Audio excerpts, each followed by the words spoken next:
Hello, everyone. Welcome to the Mountain America Performing Arts Center and the Mountain America Arts and Education Beehive.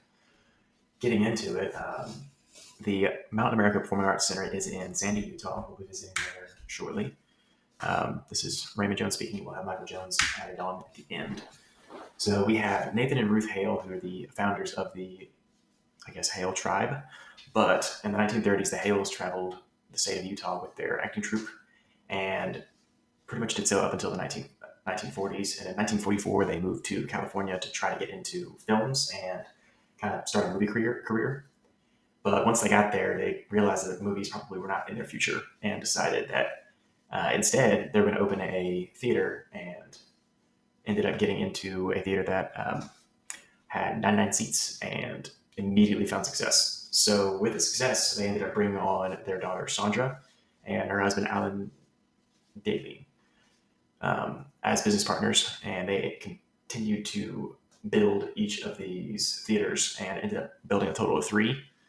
Um, as far as I know, one is still active today with over 444 seats. That is the Glendale Center Theater. But after a while, Nathan and Ruth decided that it was kind of time to hang it up and retire. So they wanted to move back to Salt Lake City. And as many people do, they got back and in their retirement discovered that it's maybe not all it's cracked up to be. So they decided to get back into business and went full tilt.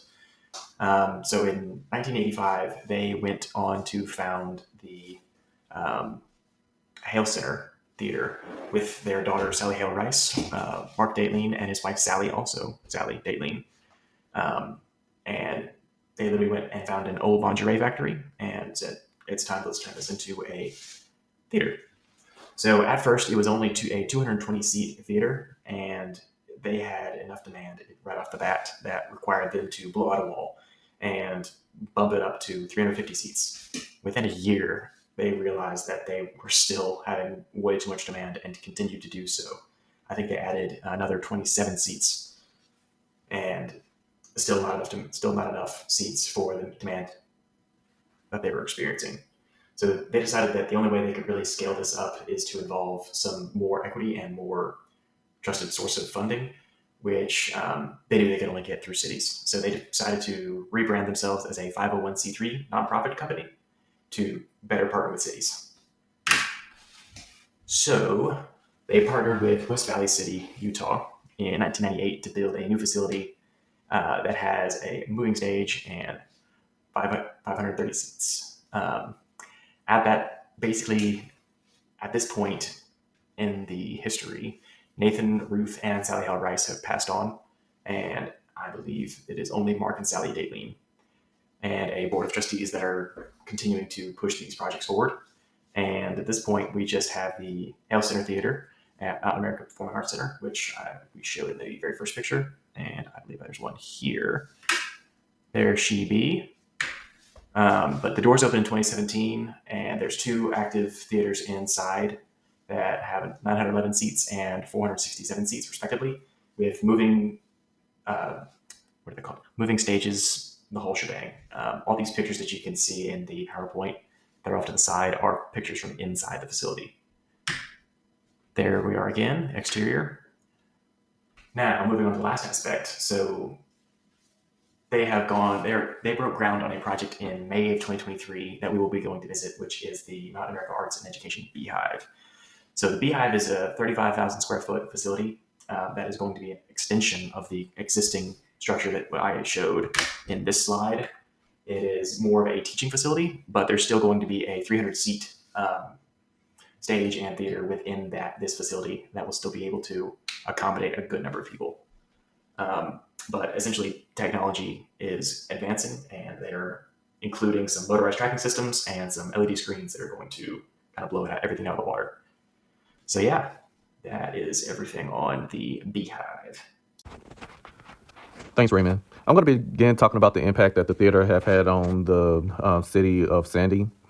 So the theater was really a partnership between the city of Sandy and and the Hale family. It really became the anchor of a urban renewal initiative in which the city was implementing over a 25-year period.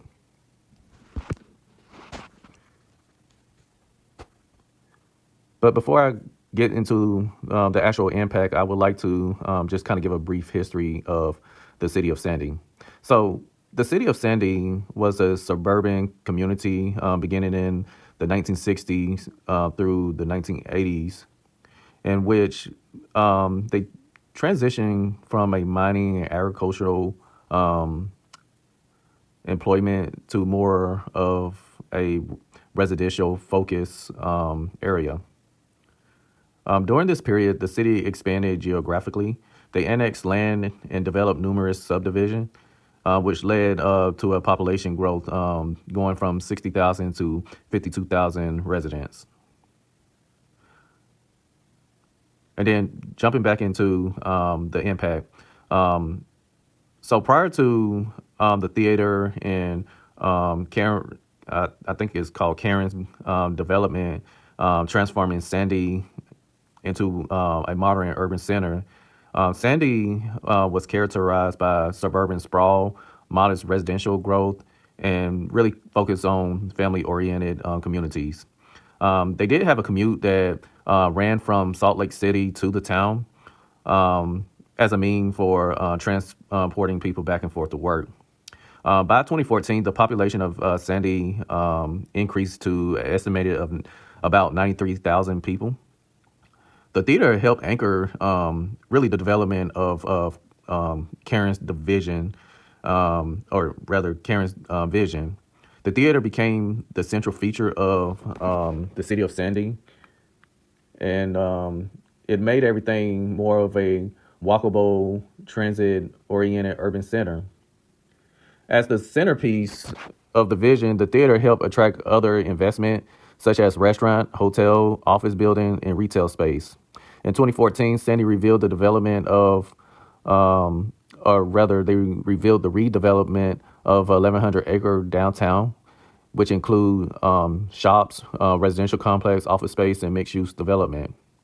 Since this reveal, the Karen City Center population growth have increased to an additional 4,000 people by 2020. The average household income in Sandy is 142,000 as an estimate, and the poverty rate is 5.48%. Since the 2017 opening of the theater, Corn's development have added multiple jobs to the city of Sandy. And also, because of that, Sandy has one of the lowest employment rate in Utah. The theater itself have drawn over 450,000 patrons annually. They have significantly, again, increased the foot traffic and supported nearby businesses. According to a study, its ongoing operation is generating more than $40 million annually a year. And it is projecting that the estimate of 714 million in total impact from 2023 to 2030.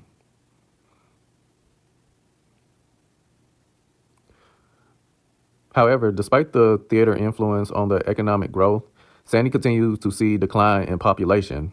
Sandy is currently declining at a rate of 1.84% annually, and the population has decreased by 8%. However, despite this decline in population, there is an increased demand for housing and commercial space around the theater, contributing to the rise in property value and new mixed-use development. The theater, along with Karen's development, has become the anchor of the central cultural attribute of Sandy town, and is becoming the mountain oasis of the resort city in which the city has envisioned.